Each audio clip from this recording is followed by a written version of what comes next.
My name is Lori Kurtz. Today is December 13th, 2019. Would you please introduce yourself and tell us what you do? I'd love to. I'm Tana the Tattooed Lady, and I am a burlesque entertainer and a burlesque producer. What is burlesque? Well, for me, burlesque is a place where I can culminate all my skills and all my training into one art form.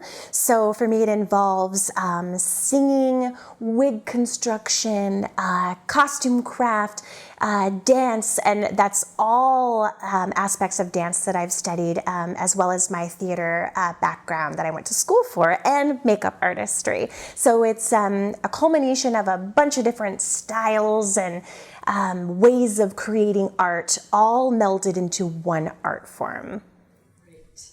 How do you describe the style of burlesque that you do?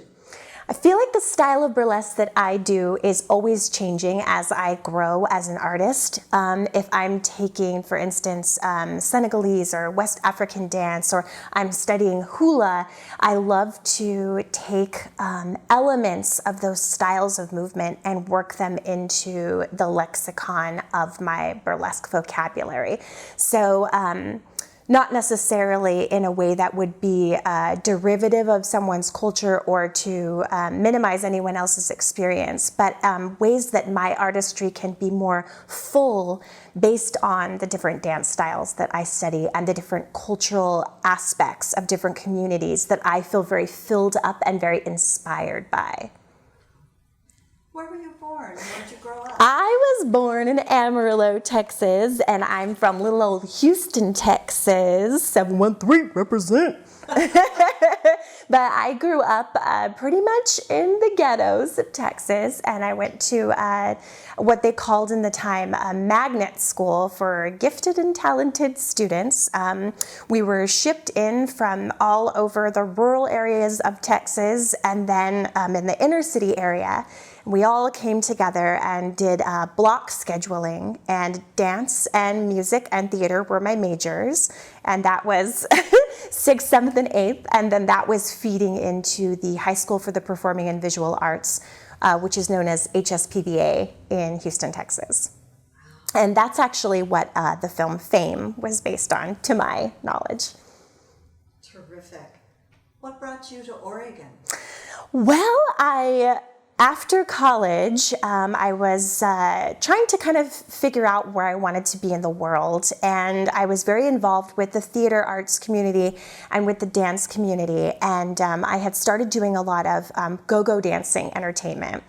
And a lot of times the worlds did not mix well. So for me, I started doing burlesque before I knew what burlesque was. I was told at age 13, age 14, when I was going to school and we would do our dance recitals, no. You can't remove an article of clothing during your dance recital. No. You can't work in a chair. No. It's too sexy. Tone it down.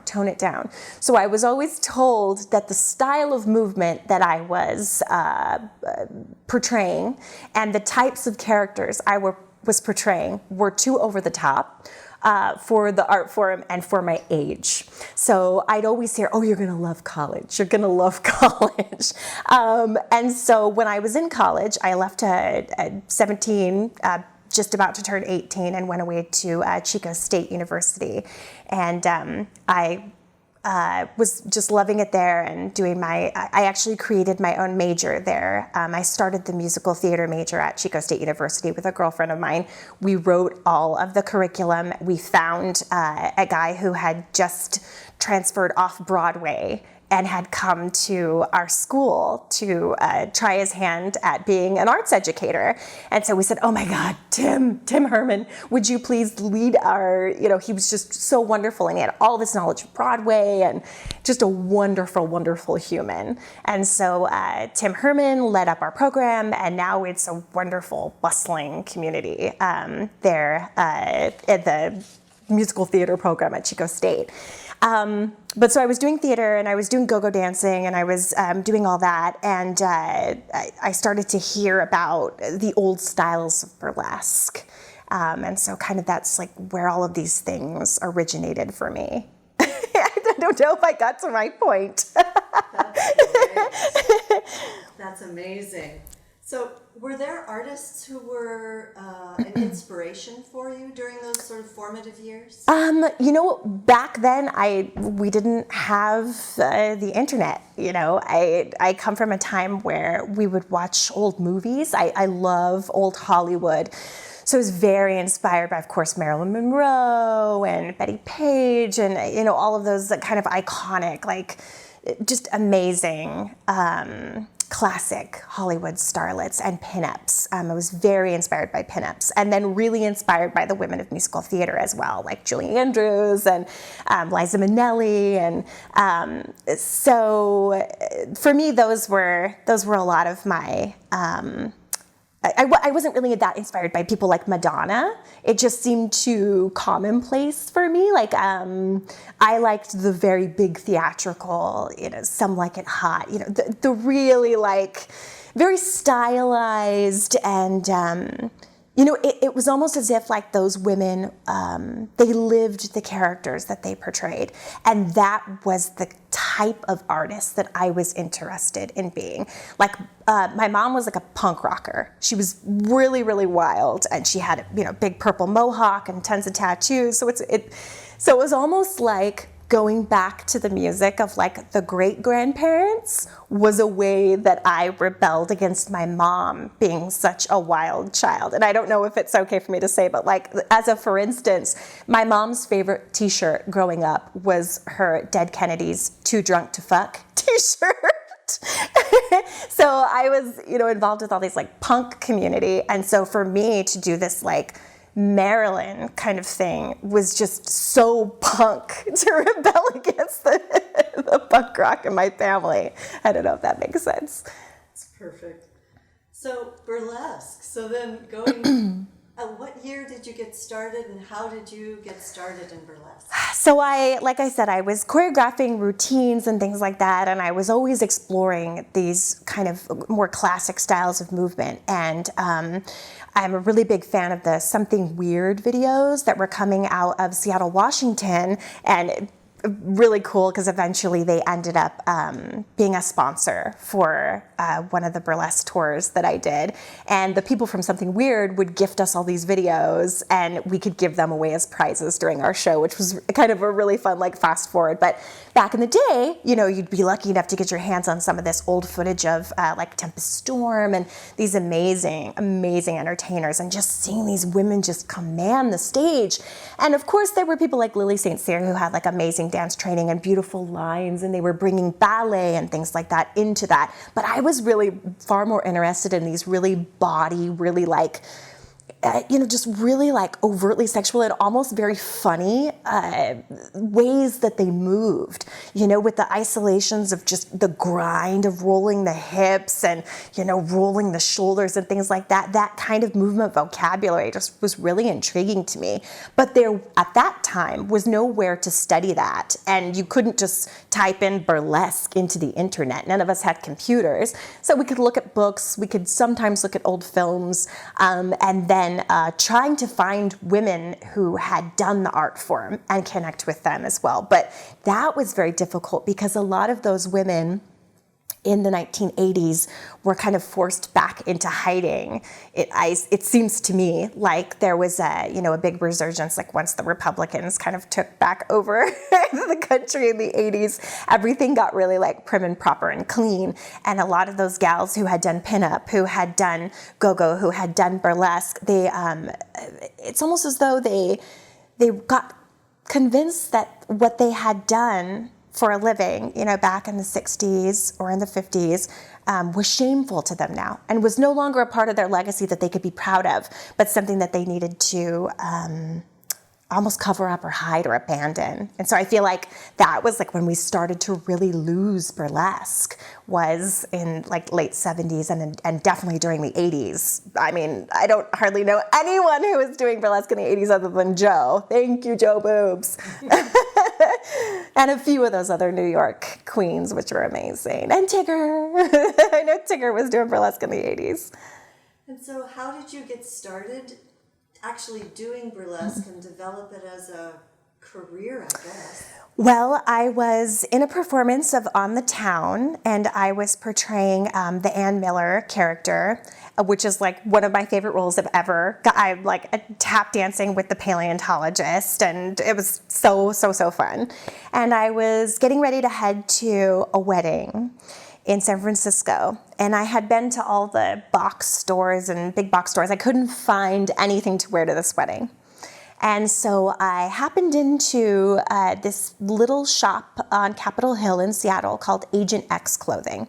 And I was in the dressing room, and I'm having a conversation with the guy that I had been dating, but you know, it's your 20s. But then I wasn't dating anymore, and he had my tap shoes at his house.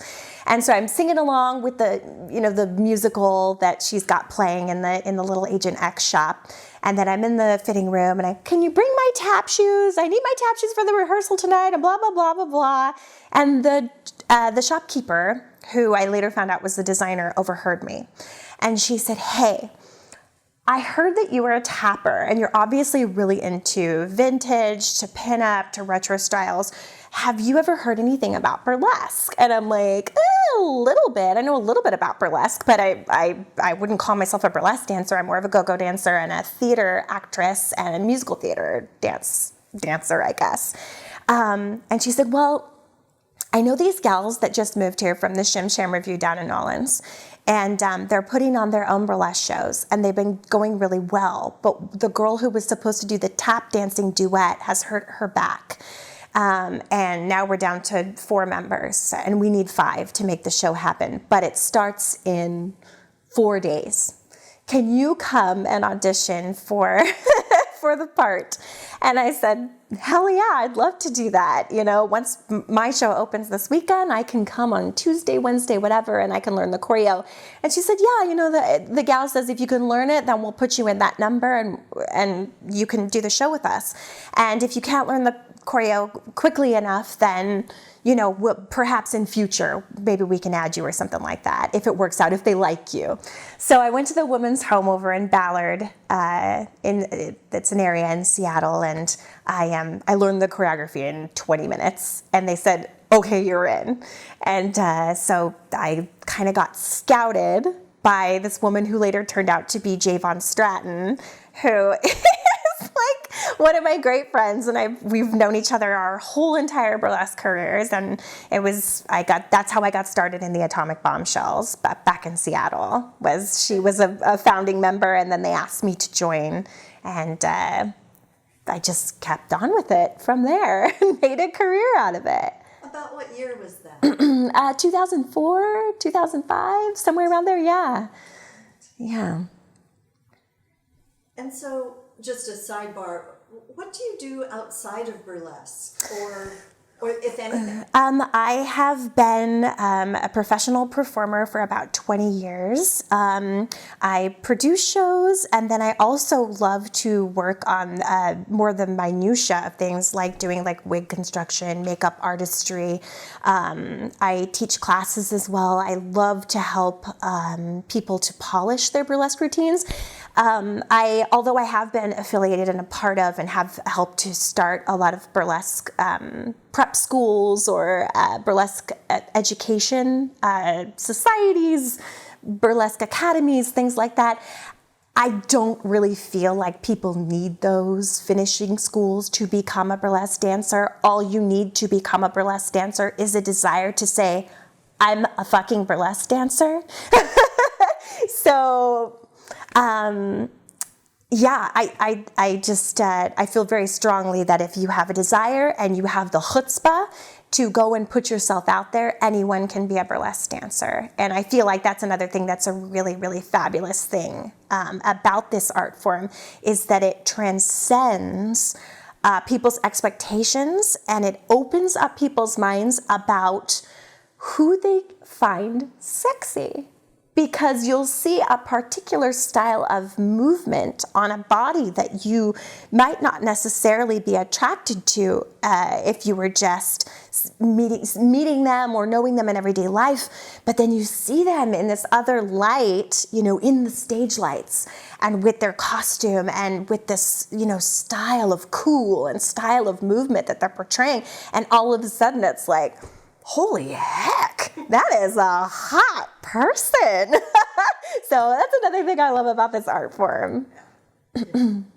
So you've moved, let's see, Texas to Chico to Oh my gosh. Seattle. And so Oregon, how did you land in Oregon? What did you do there? Well, okay, so I had been up with the Atomic Bombshells, and we had gone over to the New York Burlesque Festival. I had been doing makeup artistry for Benefit Cosmetics in Seattle and Bellevue, and kind of learning that makeup artistry is a lot more about sales than it was about the artistry. And so I was kind of, starting to feel like, I'm like 22, 23 years old or something, and I don't really like to be forced into sales. I would way rather be more so involved in artistry and creation of things and doing more theater. And so I got the opportunity to go over to New York and perform with the Pontani sisters in their New York Burlesque Festival, and I don't know how many years it had been going on at that point, but man, it was eye-opening and it was so cool. And then from there, we went and we did a summer at the Vixen in Provincetown, which they call Gay Disneyland, and it was fabulous. It was really fun. And then from there, I got plucked up to go to Spain with a band that I perform with Elvez, who is the Mexican Elvis. And from then on, it was just a whirlwind of bookings and travel, and I just never stopped and never slowed down. And I took almost anything and everything. And oftentimes, I would even be triple booked. So I would hire someone to pick me up at the front door of one venue, drive me across town, and help me get set up, get in my next costume so that I could do that show, and then do the whole damn thing again, and then drive to another venue for a late night, for a midnight or a 1 a.m. showing at another venue. But things were becoming really, really oversaturated in Seattle. And things were also, there gets to be a bubble where it's like the same kind of like 30 people are performing all the time, and the same people are in charge of all these shows. And I really wanted something a bit more punk rock and something where I had more wiggle room to be me. I had a lot of trouble being a part of a kind of mega troupe like the Atomic Bombshells, because there was a lot of creative direction that went against the way that I wanted to perform. For instance, I was not allowed to have any tattoos. So I would spend, and this is before I had sleeves, but I would spend 2 hours in body makeup before every single show. And then I'd have to wear layers and layers of stockings. And, I can understand they were trying to portray a very specific style and image of classic burlesque. And at the time, the producers of that show, they were very anti-tattoo, which is hilarious because now they all have tattoos in the Atomic Bombshells. But at the time, it was like, no. So I wanted to do my own thing. And every time that I would drive from California, where my family was living at the time, up to Seattle, I would just get a twinge in my heart that I felt like Portland was calling to me. And so one day, as a 20-something, I kissed my boyfriend goodbye, and I got in the car and I drove to Portland, and I decided I live here now and I'm going to start a burlesque scene. There's nothing happening down here. I know Lucy Fur, but she's getting ready to move to Los Angeles. And I know a couple of Suicide Girls. I was affiliated with the Suicide Girls pinup kind of sexy website for a while. And I knew Missy that was down in LA through a gal, Bettina, that I had met. And so we were all affiliated in that way. And I was really interested in going somewhere and really just creating my own scene. So I did it. About when was that? That was in 2007. Yeah. And there were no burlesque shows. There was nothing happening at that point in Portland. There were no burlesque academies. There were maybe 3 people in town that even considered themselves burlesque entertainers. So what did you create? Well,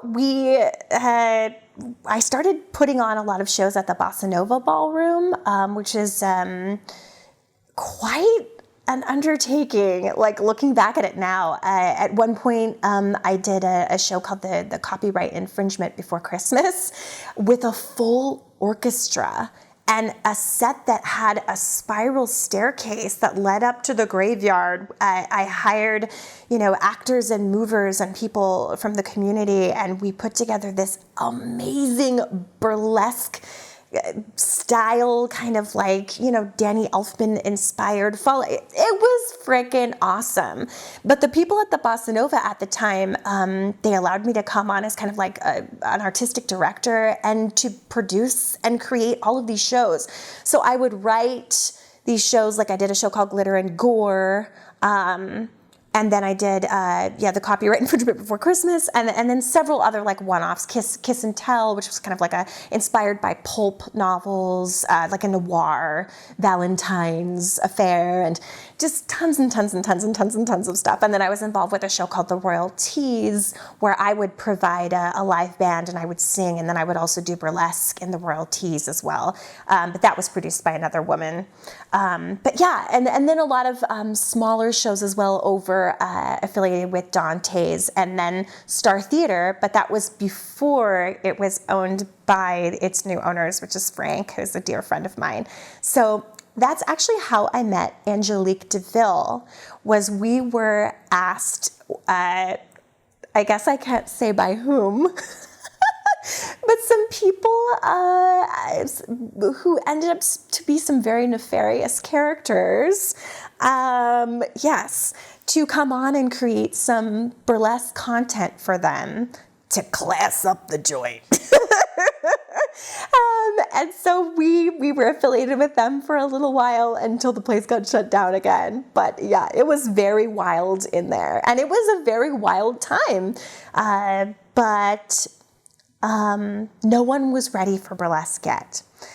No one was ready for burlesque when Angelique and I were she was still living in Southern Oregon, and I was living there in Portland and putting on these shows, and I was lucky if I could get 10 to 20 people to come to fill out the Star Theater. I'd have a full orchestra. I'd be doing a bathtub number up in the crow's nest, and I hired, an aerialist to come from Seattle, and it was like pulling teeth to get people to come because we hadn't built the audience yet.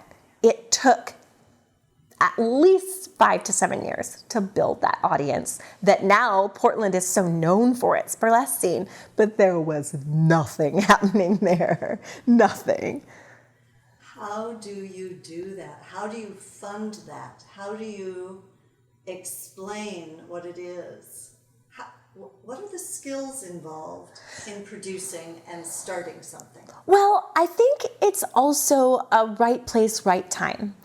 I think there was a becoming more and more awareness about burlesque as a movement, as a way of expression, and then with social media kind of on the rise and whatnot, more and more of us were becoming connected, and so we were able to create networks and contact people in other communities that were doing burlesque and invite them to come and perform. So like people like Havana Hurricane, people from all over the world, we were inviting them to come to Portland and then inviting our audiences to come and get to experience people that they would never get to see otherwise.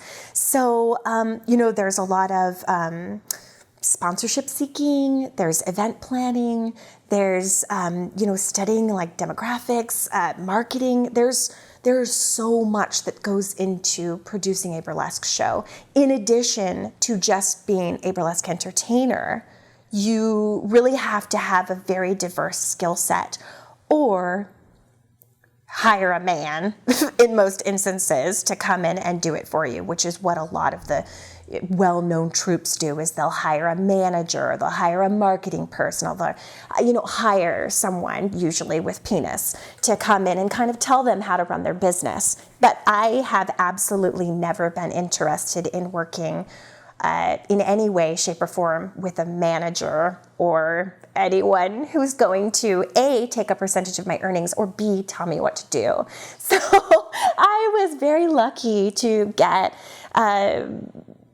just really dialed in with a lot of other people in the community. And what we started to do was to create, it became very clear to me what my mission in Portland was. And straddling both worlds, I was a part of the straight stripping community, so working in the clubs, not as a feature dancer, but just as a house dancer, lap dances, the whole shebang, and the fully nude clubs in Oregon. And then also being a burlesque entertainer, some note in the community. But the burlesque community, I realized, had a lot of haterade towards our sisters who were exotic dancing. And there was a lot of shaming, and there was a lot of people who were doing similar things. Like, I don't think she minds that I share, but Sandra Dore was also involved with burlesque, but was also a dancer with me at Mary's Club. And we would never, ever let people in our burlesque communities know that we were strippers. So it became very clear to me that my mission was to create a marriage between these two worlds and to break down these stereotypes. So we started, in my classes, which were movement classes with the Rose City School of Burlesque, but I would sneak in a bit of, little catchphrases like, it's just walking and stripping. It's just walking and stripping. For me, and you may hear other things from other people at this academy, other teachers, and their points of view are just as valid as mine. There is no difference between peelers, strippers, burlesque dancers. We're all one and the same. So that was really where I put my efforts toward in the last 5 years that I lived there, was being kind of more of an outspoken person in the community that was bringing light to the fact that there were so many of us that were living in both worlds. Because when I started at Mary's Club, I wore gowns and I wore heels and I wore my gloves and I would take a boa or feather fans on stage and I would do a burlesque routine to Sonny Lester or, whatever it was, and then go to Nick Cave from there, something sexy and fun, and it would tear the frickin' house down. People would come up to the front of the stage and they were so respectful and so wonderful. And they'd say, oh my God, we haven't seen anyone doing burlesque like that in 20 years. Here's a 50, here's 100. And so I think a lot of other dancers were like, oh wow, maybe people are ready for this kind of thing. And it showed me that I could kind of put my money where my mouth was, kind of thing, and put a lot of the money that I was making in the stripping from doing that work in my sex work career into my burlesque career, and to be able to fund these projects. But I find them both very, very valid forms of expression and things that have really shaped me as an entertainer. So, you asked before about what type of burlesque dancer I am, and it's always changing based on my experiences, with both in the clubs and then on stage in big, beautiful theaters around the world. So. And so what you were just describing is what I'm hearing other people talk about, respectability politics. Right. About... can you describe just a little bit about what that means to you? I think people are definitely aware of stereotypes and of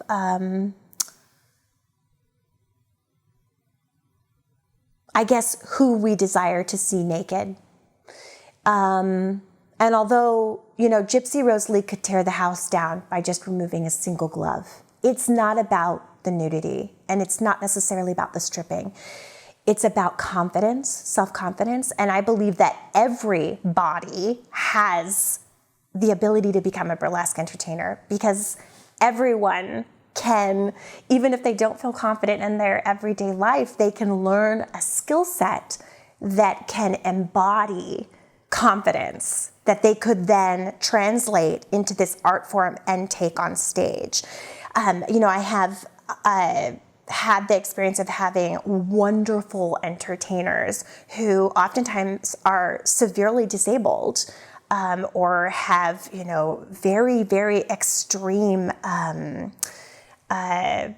things that they're working through in their lives in terms of disabilities or physical deformity, and they are celebrated in these communities. And now, as I'm learning more about like sideshow and getting more involved with circus and sideshow, I'm more so trying to extend the blanket of burlesque to all of my friends who are involved in sideshow as well.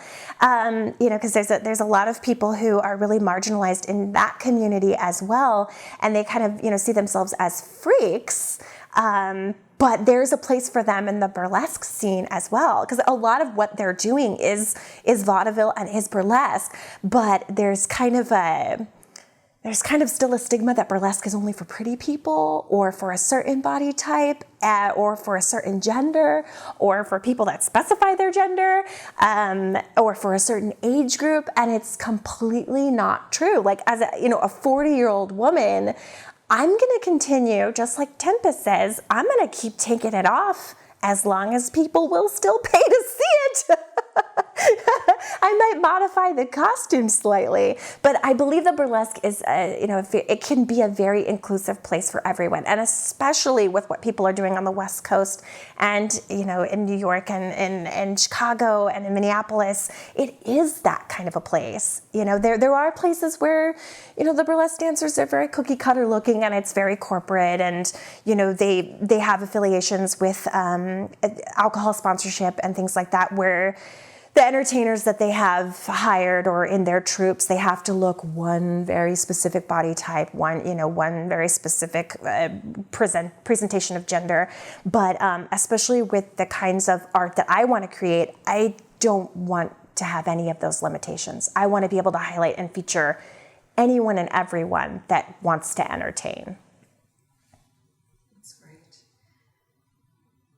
Shifting a little bit, you talked somewhat about flying and traveling and being a traveling showgirl, if you will. Can you describe that festival circuit and how you apply, how you get into it, what that's like, who pays for what? Just give us a little snapshot of what that is. Well, there's a lot of festivals around the world, and most of them are all produced by different communities of folks, and they all do it differently. There's really no format or way of doing it.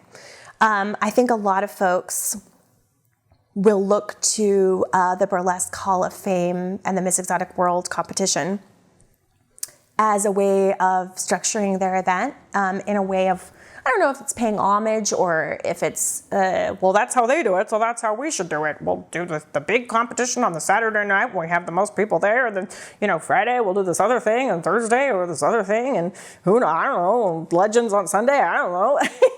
So as this is such a new art form, and there's so many of us creative types putting in all this different input and all these ideas and whatnot, and then with venue limitations and things like that, even for me, being a 10-year producer in the Portland area, it's still hard to get 3 nights in a row at a venue. But when the venue has a capacity of 350 to 400 people, like, you got to have multiple nights if you're gonna really call yourself a festival, so that you can get enough people in there. So everyone has different ideas about how it should be run. I was fortunate enough in the last year that I produced the Oregon Burlesque Festival that we were in the black, and I was able to be a paid festival. I found out that my friend Kiki Maroon, who is in Houston, where I'm from, she has the Circus and Burlesque Arts Festival down there. And I really wanted to try to emulate her formula, which was to make every act that's selected a headliner. So every single one of those people is paid as a headliner, and we do what we can as well to house. The first year that we did the Oregon Burlesque Festival, we set everyone that was an out-of-towner up with housing. They received tips, and then they also received a small stipend. But it really wasn't enough for people coming like from Canada and even from Japan. So it's like, you know, as a producer, you always want to make sure, it's my biggest goal is to make sure that when I produce a show that people are really well taken care of. Whether that's in the form of like, I hire a massage therapist to come backstage and, you know, give a little zhuzh, a little love to everyone, or, you know, help with makeup or hair that's, you know, at no cost to them. Just something to where the entertainers feel as though they are heard, they are taken care of, they are seen, and just that little something extra. But with festivals, a lot of that kind of stuff gets kind of swept under the rug. People are interested in just getting as many entertainers as they can there for as little money as possible. And then, you know, it begs the question of, okay, well, if, you know, the venue is charging $20 to $30 per person for you to come and witness these entertainers from all over the world, where is that money going? You know, there's venue charges, there's advertising charges, of course, there's all the things to be associated with producing a production. You know, you've got to pay the lighting designers and you know, make sure everyone's, you know, hired the best or whatever, to put on the dog, so to speak, for the out-of-towners and whatnot. But, you know, where is that money going? So it was wonderful for the 5th year to be able to be in the black and to be able to offer people a pretty substantial payout for when they were coming, $100, which, you know, when you're buying your flights to get across the country or around the globe to come and perform for free, $100 stipend, it's like, eh. But primarily it is all the artists who pay to get themselves to these festivals, unless you are a selected headliner and you are contacted by the event, and then they will pay to bring you in, and they will pay for your accommodation, and then you'll receive a stipend for performing. I have my first headliner gig coming up in 2020 at the Mile High Festival in Colorado, and I'm very excited to see who will be crowned the highest at the 420 Fest. It's going to be a really good time. Gosh. So, as a burlesque creator, shifting to sort of more artistic aspects, what's your process for creating a new piece of burlesque? Oh my goodness. So I issued myself a challenge when I moved to Portland, and I performed at the same venue in the same cabaret every Sunday at the Sinferno Cabaret. It's been going on for, oh my goodness, I think we just celebrated 16 years. Ooh. And I've been a part of it, I guess since 2005 I started doing the Sinferno Cabaret. But when I moved to Portland, I wanted to bring a different act every Sunday for a year. I issued myself this challenge. Costume has always been a very difficult thing for me because I don't have a big budget. I'm a self-made woman and I come from very, very humble beginnings. Often, being homeless as a kid, I really learned how to take trash and make it into a costume, or just finding objects and then working them into a routine. So I decided to issue myself this challenge of creating, and I did it. And so oftentimes during that process, I would be inspired by a color, by a film, by a quality of movement, by a genre of film. something that I, was studying in a class somewhere, a yoga pose. I feel like inspiration can come from anywhere and everywhere. And as long as you kind of follow the basic, you have the burlesque vocabulary of movement in there that's digestible for the audience, because sometimes I show up and suck.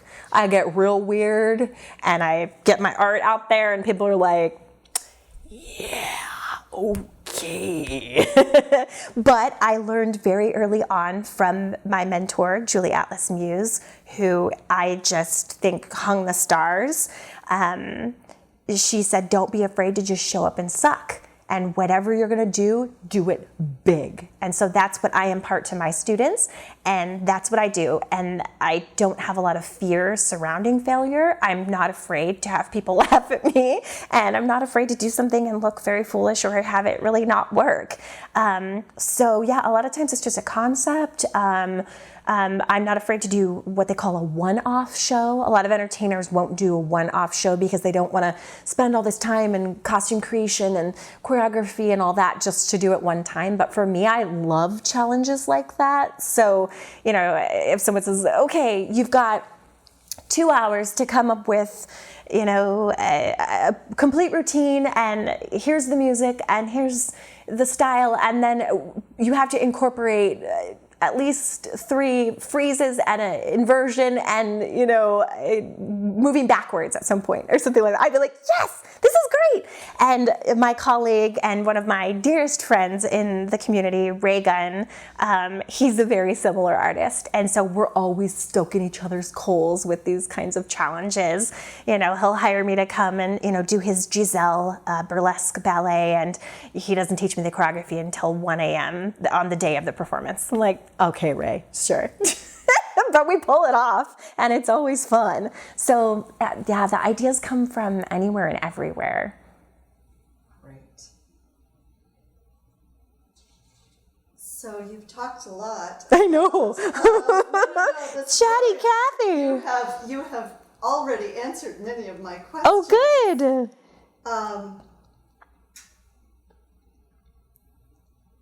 People talk about burlesque being a force for social change. Mm-hmm. What are your thoughts on that? I think that there is a place in burlesque for performance art, but I feel like we have to be careful with this art form of making it subtle so that not everything we're doing becomes really performance arty. I respect performance art, but it's not what I'm trying to do. And like I said, I do feel like there is a place for performance artists within the wheelhouse and the realm of burlesque theater. But I feel like people, especially in this day and age, need escapism. We get bombarded with so much realness. Whether it's in the HBO special we're watching, like, oh God, or online, it's like we're kind of constantly being hit over the head with people's issues and the things people are working through, and pain, and there's just so much. There's so much negativity that could be focused on in the world, but I feel like burlesque as an art form, when it was started, it was to burl, to laugh, like. We need to be able to find the humor. So it's a very delicate balance, because I do feel like if burlesque tends to get too preachy or hitting people over the head too much with its ideals, it deviates from being burlesque because it's not, in the sense, a comedy anymore. And I feel like it's a fine line because, what's the difference between a comedy and a tragedy? A comedy knows it's funny. It can be the same exact narrative, the same exact storyline, but if it's done with the intent to amuse, it's suddenly a whole different realm. So I'm definitely not one that tends to lean towards doing, overtly like political acts or anything like that. I think a few times in my career I have done some things like that, and the lighting designer was so proud of me because people stood up and walked out of theater. Which I thought was really cool. I'm like, oh, okay, cool. I made a statement. When we were experiencing one of the big Exxon Valdez crashes and all the animals. Oh, I'm a 20-year vegan. The feathers and furs and things like, well, not fur, but the feathers and things like that I usually have involved in anything that I use are sourced secondhand. So I tried leathers. That's what I meant, my brain. I try to always make sure that whatever I'm supporting is also a political statement, because we do have to en masse so much stuff. I don't shop Amazon. I don't buy cheap, crappy stuff that damages the planet or is going to end up in a landfill. I try to make sure that my political statement is thinking globally. With my little earrings, I mean, these are from a local artisan. Where I live in Las Vegas now, but yeah, I feel like there are ways to make statements, and that instance was very overt. I had a gallon of I think I took food coloring and chocolate sauce, and I filled the stage, and I brought out a baby shampoo and covered it, and and it was like, I can't remember if it was I'm Afraid of Americans or what it was I was dancing to, but it was important to me to make that statement at that time. But I feel like for women, it's been a radical movement and a really radical way of saying we own our sexuality. We can commercialize our sexuality if we'd like. And we can be as punk rock about it as we'd like. We don't have to fit into your boxes because we've created this art form and we're inviting you to be a part of it.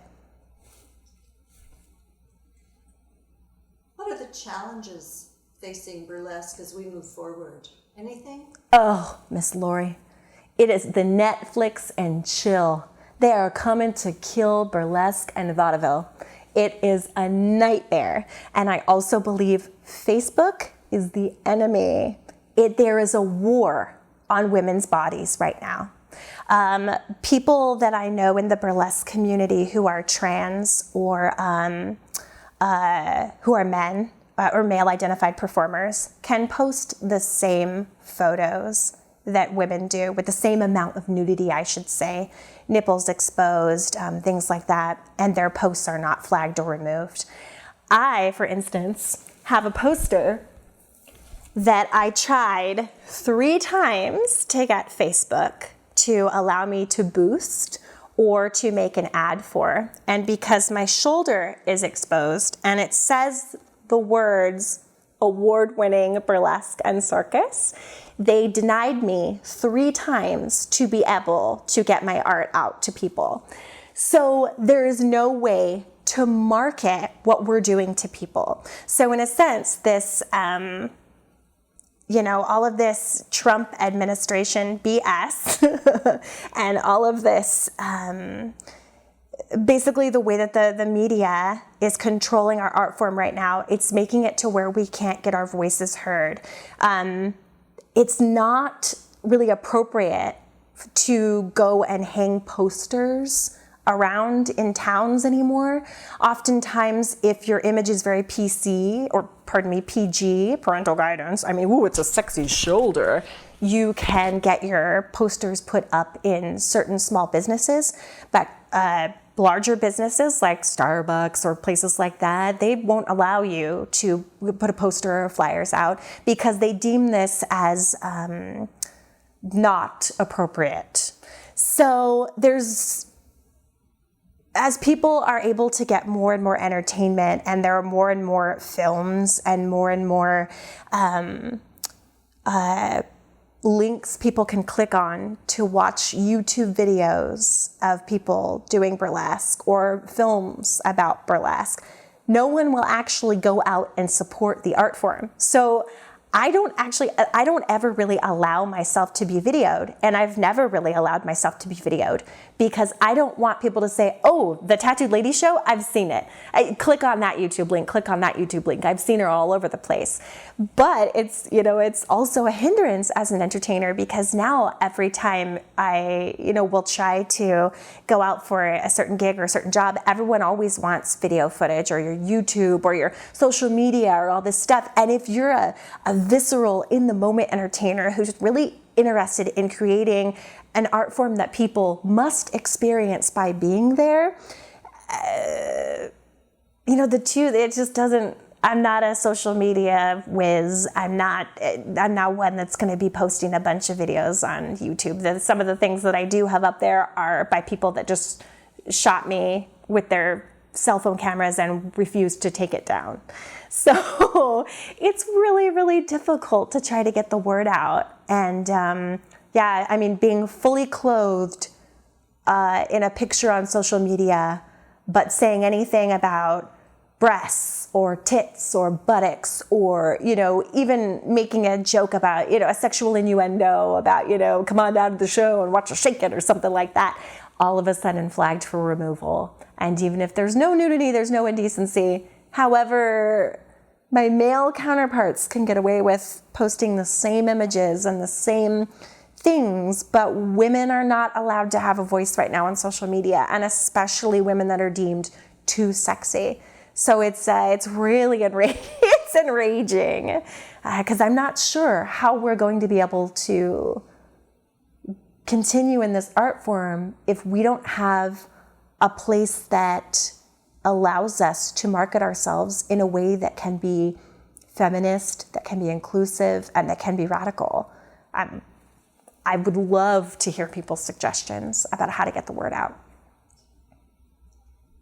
So, final question. What do you wish the general public would understand about burlesque? Well, my first thought isn't appropriate, so let me think of my second one. I feel like I wish that people could step outside of their preconceived notions of what this art form is about and allow themselves to be transported to another era, to another dimension at times, and come and allow themselves to be changed by this art form. Because I hear it over and over and over again, people comparing the experience of what it was like and how they felt in going to a straight strip club with what their idea of going to a burlesque show would be like. So they won't step out of their comfort zone to come and be changed and to have the experience of what it's like to watch people actually do the artistry of burlesque, and to get to experience that with their community, which could be so healing and so amazing for them, and really redefine the way that they think about sex, the way that they think about sexuality, sensuality, and what it's like to experience those things with their community. And then, like I said before, seeing different body types, different shapes, different styles of movement than they would ever be exposed to before. So I wish that if people had never seen burlesque, that they would just give it a shot. Check it out. Support your local burlesquers. It's worth it.